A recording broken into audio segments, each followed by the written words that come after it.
もし家畜のように檻でつながれる生活を強いられたとしたら、遡ることおよそ6年前の2017年2月、南オーストラリア州の都市アデレード郊外、人里離れた農場で豚小屋から姿を現したのは一人の中年男性。予想以上にうまくいったな。満足げにそうつぶやいた男は豚小屋の扉を閉めると、そこから数百メートル離れた自宅へと歩みを進めます。仕事を終えた彼を待っているのは、妻や子供たちと夕食を囲みながら一家団らんを楽しむ温かなひととき。田舎の農場によく似合う平穏な時間がそこには流れていました。ところが、そうした男の姿はあくまで表向きだけに過ぎなかったんです。男が去った後の豚小屋にかすかに残っていた何者かの気配。その気配は決して飼われている豚のものではありません。そう、その小屋の中では全裸の女性が鎖で繋がれていたんです。豚小屋の中で鎖に繋がれた全裸の女性。人里離れた農場に訪れた彼女を襲う恐怖体験とは。誰にも気づかれない場所に閉じ込められてしまったこの女性、脱出できるんでしょうか。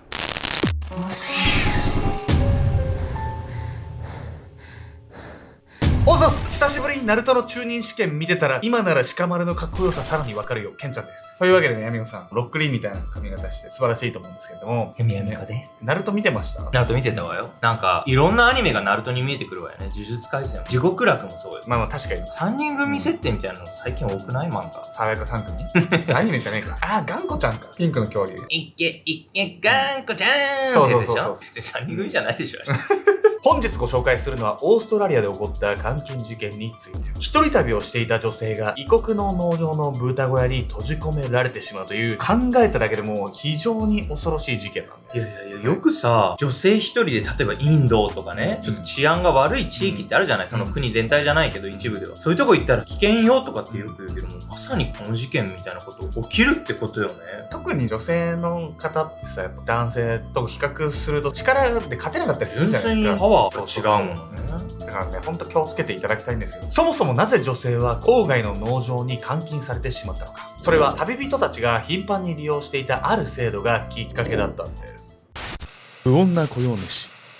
遡ることおよそ6年前の2017年2月、舞台は南オーストラリア州セント・ヴィンセント湾に面する都市アデレードから数百キロ郊外の農場に、トタン屋根とコンクリートの壁で作られた古めかしい豚小屋がありました。通常であれば大量の豚でひしめき合っているはずのその豚小屋。しかしそこに豚は一匹もおらず、小屋の中は静まり返っていました。ただその小屋からはかすかに何者かの息遣いが漏れ聞こえていたんです。どうにかしてここから逃げ出さないと。全身に汗をにじませながらそうつぶやいたのは、まだ若い一人の女性。彼女はその薄汚れた豚小屋の中で衣服を脱がされ、鎖で繋がれていました。女性はなぜそんな家畜同然の扱いを受けることになってしまったのか。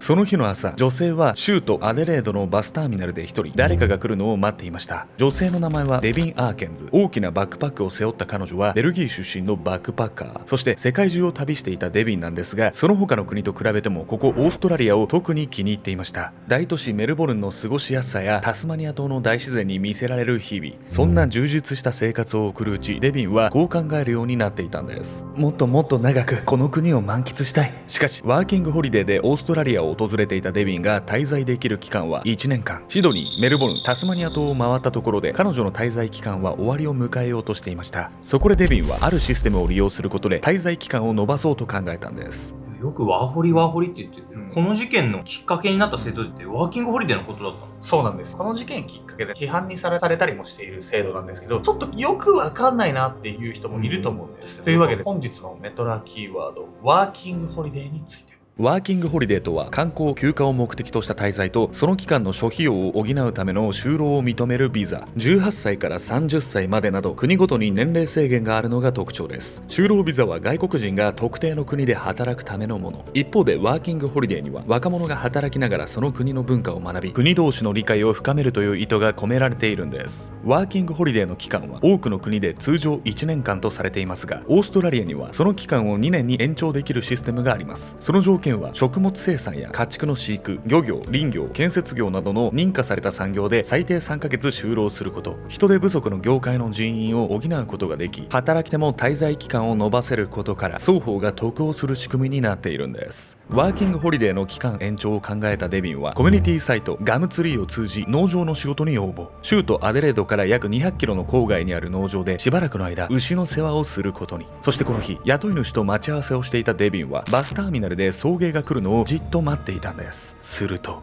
いやあ、君がデビンさん？僕はマックス。今日からよろしくね。赤いピックアップトラックから姿を現すと、気さくにそう話しかけてきたのは坊主頭の中年男性。マックスと名乗った彼はデビンがこれから働く農場の経営者でした。君と同じようなバックパッカーの子が最近まで働いてたんだが、辞めてしまってね。人手不足で困ってたとこなんだ。農場へ向かう道中、マックスはそうやってワーキングホリデー利用者の就労事情を話し、これから働くデビンの不安を少しでも和らげようとしてくれました。2人が様々な会話を交わすうち、車はフェリーを2度乗り継ぎ、約2時間半をかけて農場に到着。そしてこの時、デビンはまだ知りませんでした。雇い主マックスが車内で話をした内容や、農場まで車がたどった長い道のり、その全てが巧妙な罠だったということ。こっからね、デビンが監禁されちゃうっていう流れなんだと思うけど、車内の会話とか、道のりまでが罠って意味わかんないんだけど、どういうことなの？実は逃げ出せなくするための意図が込められた会話だったんです。脱出不能。農場へたどり着くと、デビンが案内されたのは床に藁が敷き詰められた薄汚れた小屋だった。その一角には古いソファーと冷蔵庫が置かれている。以前は豚小屋として使っていたが、今は休憩室になっているんだ。安心してくれ。まさかここで寝泊まりしろなんて言わないよ。おどけた様子でそう言うと、デビンにソファーに座るように促したマックス。そして彼女が座ったのを見ると、マックスは続けてこんな話を切り出す。実はここへ連れてきたのはある検査のためなんだ。ほら、最近君と同じようなバックパッカーが辞めたって話をしただろう。実はその子、薬をやっていてクビにしたんだ。そう、雇い主のマックスがデビンをこの豚小屋へ連れてきたのは、デビンが違法薬物を使用していないか注射痕を確認するため。数時間のドライブでマックスと打ち解けていたデビンは特に深く考えることもなく、彼に腕や足を見せるためソファーに横たわった。その時だった。おとなしくしろ。動くと殺す。うつ伏せに寝転がったデビンへ向かい、マックスは突然声色を変えてそう言った。瞬時に背筋が凍る感覚を覚えたデビン。彼女の背中には確かに銃が突きつけられていた。車の中で前に働いてたバックパッカーの子の話したっていうのを、そうやって前例話して警戒心解くため、検査を受けさせるためだったわけね、これ。そうなんです。じわじわとマックスはデビンに対して心理操作を行っていたんです。雇い主のマックスが持っていた銃は偽物でしたが、それでもデビンを脅すには十分でした。彼はそのままデビンの衣服を全て脱がし、彼女を裸にします。そこからデビンの両手を縛り、両足を鎖につないで拘束。そして数時間にわたって彼女を陵辱した後、マックスは吐き捨てるようにこう言いました。俺はシドニーで売春斡旋をしている組織の一員だ。組織は警察とも繋がってる。逃げ出そうとしても無駄だからな。そう言うとデビンを小屋へ放置し、自宅へ帰っていったマックス。そこからマックスは妻や2人の子供たちと何事もなかったかのように夕食をとり、一家団らんを楽しんでいました。当然家族はわずか数百メートル先の小屋で女性が監禁されているなどとは知るはずもありません。ただデビンはマックスがそうやって家族と過ごす間、自分から目を離すこのチャンスを見逃しませんでした。どうにかしてここから逃げ出さないと。手足がうまく動かせない中でも小屋の中を探り始めたデビン。すると彼女はすぐに冷蔵庫の中に金属製のフックが入っているのを見つけました。デビンはこのフックに足の鎖を引っ掛け、時間をかけて何とかこじ開けることに成功。犯人完全に油断してるからさ、この隙に逃げ出せちゃうんじゃないのこれ。そこに関してもですね、この犯人いろいろな策を張り巡らせていたんです。鎖を外し手足の自由が利くようになったデビン。しかし問題はここからどう行動を起こすかでした。デビンが監禁されているその場所は町から車で2時間半も離れた田舎の農場。周辺に民家もなく、逃げ出しても助けを求められるような場所ではありません。さらに彼女は携帯電話も雇い主のマックスに没収されていました。ただそうだ、バッグの中にあれがあるはず。そう言うとソファーに置かれていたバッグの中からデビンが取り出したのは彼女のノートパソコン。デビンはそこから自分の Facebook へアクセスし、家族や友人などに片っ端からメッセージを送信します。助けて。でもどこにいるかわからないの。アデレードの街から車で2時間半、フェリーを2回乗り継いだ場所にある農場ってことしか。デビンはこの農場に来るまでの道のりを必死に思い出し、知人へのメッセージに打ち込みました。しかし彼女がいくら説明しても知人たちにその農場の場所を特定できるわけもないんです。なぜなら車で2時間半かけてたどり着いたその農場は本当は街から1時間の場所だったから。そう、雇い主のマックスは農場の場所が知られないように、わざとフェリーを乗り継ぎ回り道をして人里離れた場所にあるように見せかけていたんです。どれだけ悪知恵働いてんのこいつ、本当に。これじゃ場所説明してもさ、助けを呼ぶこともできないじゃない。八方塞がりにも見えますよね。この監禁事件、果たしてどのような結末を迎えるんでしょうか。疑心暗鬼。デビンが Facebook を通じて知人へ助けを求めたその翌日、この音はもしかして私を探してる？デビンが監禁されている農場の上空には彼女を捜索するヘリコプターが何台も行き来していました。そしてしばらくすると、おい、さっさと服を着て準備しろ。血相を変えて豚小屋へ飛び込んできたマックス。そう、彼は町からこの農場へ帰る途中、デビンを捜索する警察の検問に遭っていました。その時はどうにかやり過ごしていたものの、警察がデビンの居場所に気づき始めていることを悟ったマックスは慌てて彼女を移動させることに。きっとデビンの知り合いが通報したってことよね。場所間違ってたのにどうやって居場所が分かったの？それはデビンが旅人の奥が持ち歩いていたあるものを使っていたことなんです。デビンが Facebook で助けを求めると、一番に警察へ通報したのはクイーンズランド州の果樹園で働いていた旅人仲間のエコー1という女性。しかしデビンがエコーに説明した農場までの道のりは全て間違っているはず。警察はどうやってデビンが監禁されている場所を特定したのか。その糸口はデビンが Facebook で助けを求める際に使ったあるツールにありました。そのツールとはポケット Wi-Fi。そう、警察はデビンのポケット Wi-Fi の信号発信地域を特定し、その地域に絞り捜索を行っていたんです。警察がデビンを探していることに気がつき、おじけづいたマックスはこの後農場からデビンを連れ出し、州都アデレード郊外のモーテルにチェックインさせます。彼はそうやってデビンを置き去りにした後、警察が農場へ捜索に訪れても白を切り通すつもりでいたんです。いずれにせよデビンは晴れて解放されることに。しかし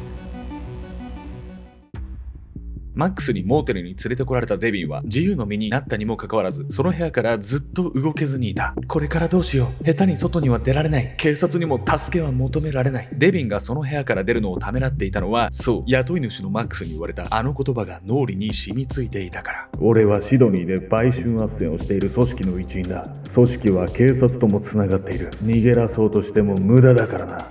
そう、デビンは下手に動いてマックスの仲間に捕まってしまうことを恐れていた。警察ですら彼の仲間かもしれないというその恐怖から彼女は何も行動を起こせずにいたのだ。その時、堅くなに部屋を出ようとしなかったデビンだが、彼女も空腹にはかなわなかった。デビンは食事をとるためモーテルの近くのマクドナルドへ向かう。すると、すいません、ちょっと職務質問をさせてください。あなた、お名前は？マクドナルドへの道中、デビンに駆け寄ってきた一人の警察官。やばい、もしマックスの仲間だったら。とっさの質問にデビンは激しく動揺するが、嘘をつくことはできなかった。デビン・アーケンズです。震える声でそう言ったデビン。続けて警察官が無線を飛ばすと、デビンの周辺に複数台のパトカーが駆けつける。本当に警察が犯人の仲間なんてことないわよね。そんなはずはないんですけど、そう信じてしまうほどデビンにとっては怖い体験だったようなんです。駆けつけた何人もの警察を前に、もはや絶体絶命だと身構えたデビンでしたが、当然彼らがマックスの仲間などということはありません。こうしてデビンは無事保護されることに。そしてデビンからマックスの情報を聞き出した警察は続けて彼の農場を家宅捜索。するとこの男が名乗っていたマックスという名前は偽名だったことが判明。男は万が一デビンが逃走した際に備えて身元特定を防ぐためにその名前を名乗っていたんです。男の本名はジーン・チャールズ・ブリストゥ。結局偽名を使ったところで何ら意味はなく、自宅や豚小屋で見つかった数々の証拠からジーンはあえなく逮捕されることに。その際、自宅に居合わせたジーンの息子は怒りをあらわにしながらこう言いました。自業自得です。地獄に落ちればいい。こうして事件から2年後の2019年5月、ジーンに下された判決は懲役18年。裁判官はジーンに対し次のように責め立てました。被害者はあなたの犯罪で他人を信用できなくなり、男性と話す際には常に不安を感じていると言います。他人にそのようなトラウマを植え付ける権利は誰にも認められません。実はワーキングホリデーで働きにやってきた旅行者に雇用主が肉体関係を求める事件はデビンの事件以外にも頻発しているんです。さらに事件に発展せずともワーキングホリデーで働きに訪れた旅行者の3分の1は最低賃金以下で酷使されているという話も。助けを求めにくい郊外の勤務地であることや、抵抗する術を持たない若者が働きに来ることを理由によからぬことを考える雇用主も少なくないんです。ちなみに2019年オーストラリアのワーキングホリデーは最長3年まで延長できるように。この変更を受け、今回の事件のような問題を助長するのではないかと一部で否定的な声も上がっているんです。単に旅行するだけではなく、異国の文化への理解を深める目的で設けられているワーキングホリデー。その制度を悪用し旅行者をもてあそぶ行為は自国の顔に泥を塗ることに他ならないのではないでしょうか。